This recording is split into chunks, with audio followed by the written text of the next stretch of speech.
My husband Elias and I had sold the old family house 20 years ago, the day after our son Rowan married Claire and announced they were moving to Atlanta. We signed the papers with relief.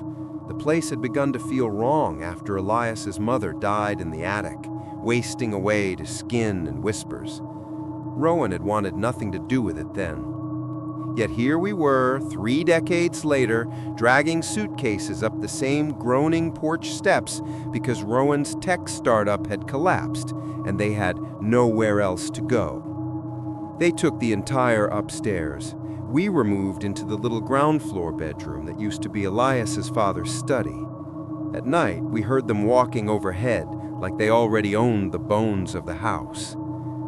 It happened on a Tuesday in late October. I was making corn chowder. Elias could still taste that, even if most food had turned to ash for him after the strokes. Claire drifted in wearing one of her silk kimonos, the kind that cost more than my wedding dress. "Corn chowder again?" she sighed, nose wrinkling. "Rowan needs lean protein, Idella. We're trying to get his numbers down." Rowan never looked up from his phone. He hadn't looked me directly in weeks.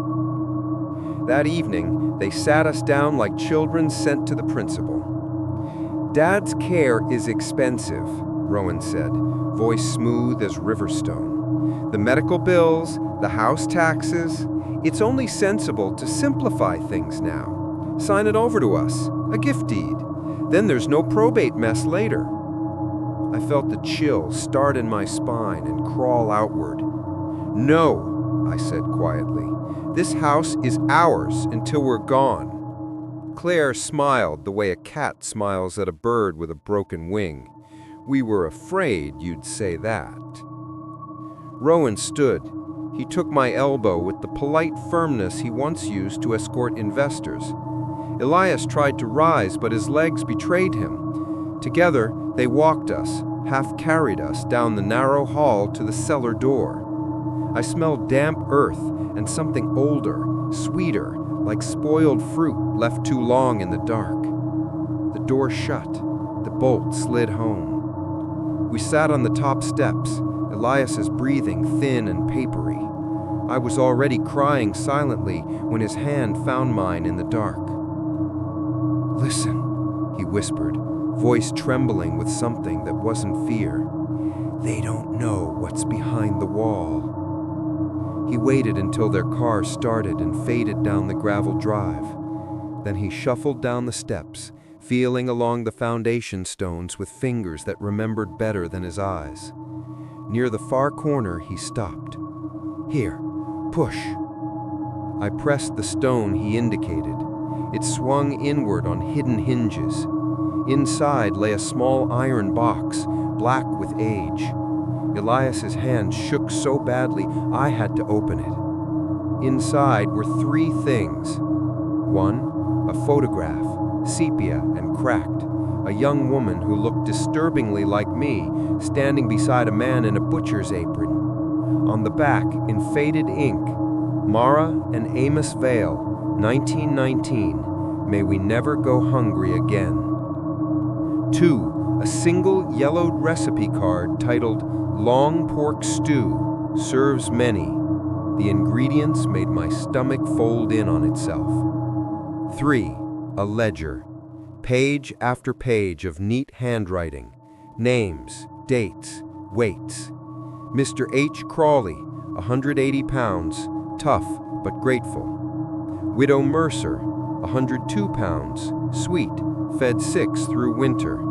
The last entry in my mother-in-law's careful schoolteacher script, dated 3 weeks before she died upstairs. "If my grandson ever brings greed into this house, show him what we did to keep it standing. Some hungers never leave, they only wait." Elias closed the ledger and looked at me with eyes suddenly sharp. "My grandparents built this house during the famine winters after the war. People disappeared. No one asked questions when spring came and the Vale still had meat on the table. The house learned. It remembers how to keep its own. He pressed something else into my hand, an old brass key, heavy and cold. "When they come back," he said, "we'll go upstairs. We'll cook." I thought he had lost his mind to the strokes.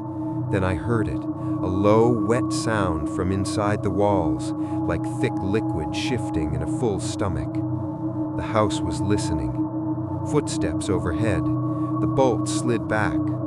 Rowan's silhouette appeared at the top of the stairs, backlit, smug. "Well, ready to be reasonable?" I stood slowly, the key biting into my palm. "Dinner's almost ready, darling. Come down and see what your grandmother left us."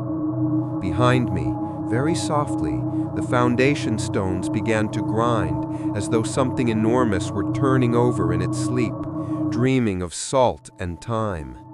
The house was awake, and it was starving.